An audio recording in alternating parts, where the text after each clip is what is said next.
Welcome back. In this TExtract tutorial, we will see how to set cross-references.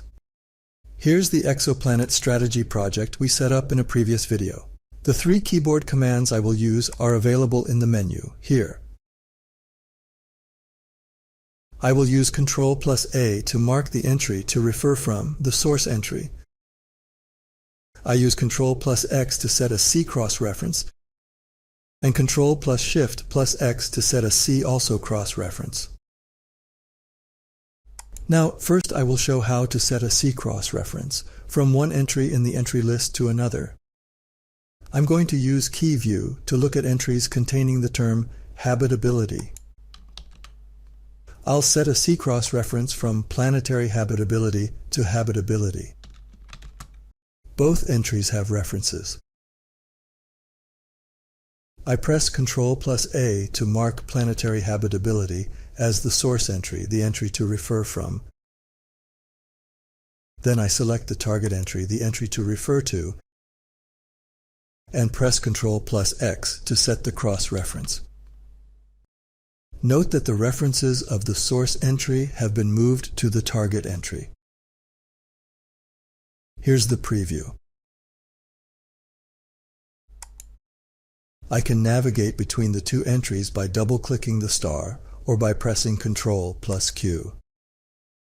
Setting a See Also cross-reference between 2 existing entries works in the same way. I'm going to use KeyView again to look at entries containing the term planets. I'll set a See Also cross-reference from rocky planets to terrestrial planets. I press Ctrl+A to set the source entry. Then I select the target entry and press Ctrl+Shift+X to set the See Also cross-reference.